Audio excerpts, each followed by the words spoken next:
pour nous empêcher d'utiliser leurs produits jusqu'au bout de leur vie normale. Certains frisent carrément l'illégalité.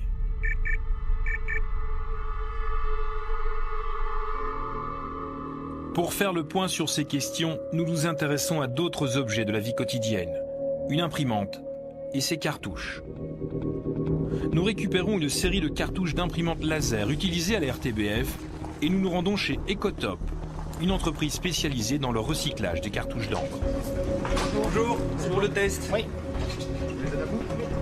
À chaque fois qu'elle reçoit des cartouches d'encre à recycler, cette jeune femme effectue toujours les mêmes opérations. Elle nettoie les réservoirs des derniers résidus d'encre avant de les remplir à nouveau. Cette cartouche a été longuement utilisée, elle est donc censée être vide. Et pourtant, il faudra de longues secondes pour sortir l'encre qu'elle contient encore. C'est courant qu'il reste autant d'encre dans une cartouche? Oui, c'est régulièrement... Je vais même dire que c'est même très rare que la cartouche soit complètement finie, quoi. Et ça peut aller jusqu'à quelle quantité restante? On a déjà eu 50%, voire même plus, mais bon, 50% c'est déjà bien, quoi. Normalement, c'est une puce fixée sur la cartouche qui analyse le niveau d'encre. Elle prévient l'utilisateur lorsqu'elle est vide et l'imprimante demande une nouvelle recharge. Toner low, replace toner. Donc l'imprimante me demande de remplacer la cartouche. Mais alors pourquoi reste-t-il autant d'encre dans cette cartouche?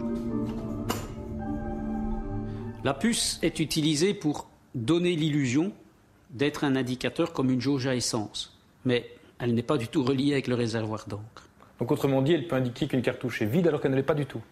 Absolument, absolument, oui. Je pense que c'est une pratique, une démarche marketing pour s'assurer qu'une imprimante d'un certain modèle consommera sur sa durée de vie un nombre de cartouches programmées. Autrement dit, vous n'avez pas le choix. C'est le fabricant qui vous impose le rythme auquel vous devrez acheter vos cartouches. Et ce sera toujours plus rapide que tout ce que vous avez imaginé. Le même phénomène touche les imprimantes des particuliers, mais d'une autre manière. Ces feuilles récemment imprimées portent le logo d'une marque connue. Étrangement, on voit apparaître de la couleur bleue sous le noir. L'imprimante a d'abord imprimé le logo et le texte en bleu, puis a passé une couche d'encre noire par-dessus. Quand on imprime en noir, il y a néanmoins une consommation de couleur en dessous du noir. Donc on consomme de la couleur en imprimant du noir. Donc quand on imprime en noir, on utilise des cartouches couleur. Tout à fait. Nous cherchons des confirmations sur le site internet de la marque. L'utilisation des cartouches couleur lorsque l'on imprime seulement en noir y est confirmée. De l'encre de couleur peut être utilisée lors de l'impression de texte en noir et blanc. Mais on précise que l'on peut configurer son imprimante pour qu'elle n'utilise que la cartouche noire. Les utilisateurs qui souhaitent n'utiliser que l'encre noire trouveront cette option sur de nombreuses imprimantes HP. Le seul problème, c'est que bien des gens l'ignorent.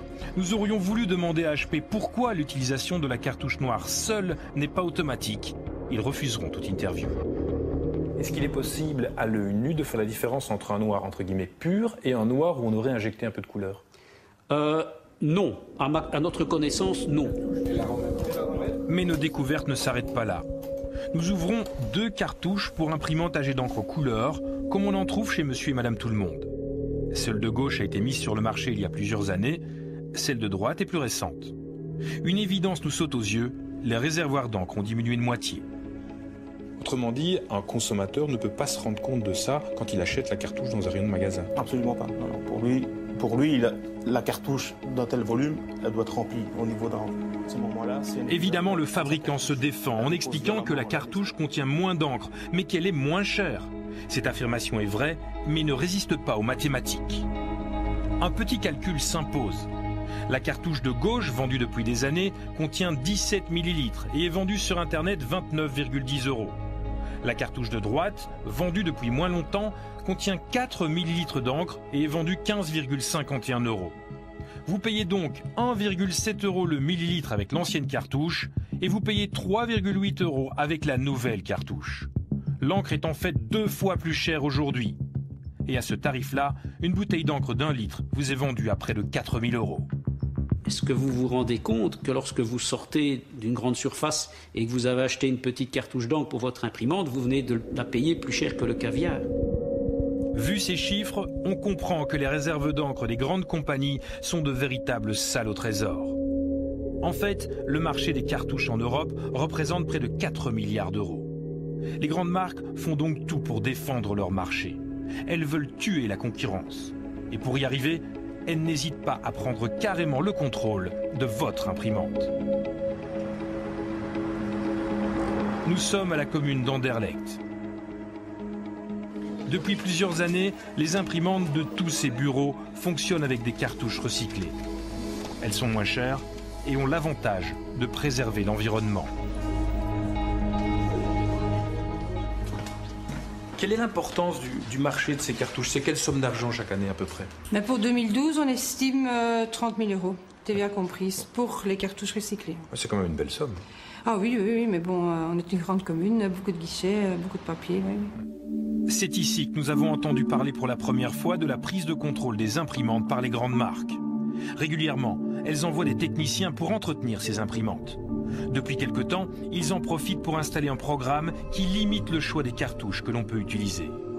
Les cartouches Lexmark, entre autres, il y a un microprogramme dedans et qui fait qu'ils n'acceptent plus les cartouches recyclées. Et donc on doit être fort attentif quand il y a un technicien de cette firme-là qui vient pour une réparation, qu'on lui fait signer un papier pour dire qu'il ne peut pas changer le microprogramme et pour qu'on puisse continuer à imprimer avec ces cartouches recyclées.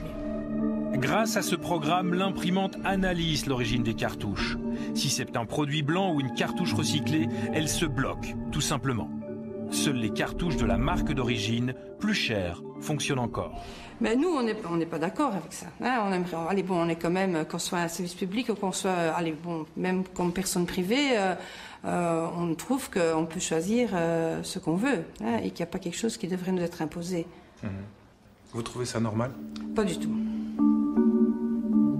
À Anderlecht, les imprimantes sont des Lexmark. Nous avons demandé une interview à cette société et comme d'habitude, nous n'en aurons pas. Ces grandes sociétés multinationales n'hésitent donc pas à prendre le contrôle de votre imprimante pour imposer leurs cartouches plus chères. Pour cet homme de loi, ce type de pratique est illégal. Donc le fait de bloquer un appareil parce qu'on n'utilise pas une cartouche originale constitue, selon moi, une pratique qui peut être considérée comme étant agressive au sens de la loi. Vous êtes propriétaire de votre ordinateur, de votre équipement, personne n'a le droit d'y insérer un programme qui le bloque. Ça me paraît tout à fait clair. Donc c'est la loi sur la protection des consommateurs, c'est la protection contre les pratiques commerciales déloyales. C'est considéré comme étant déloyal.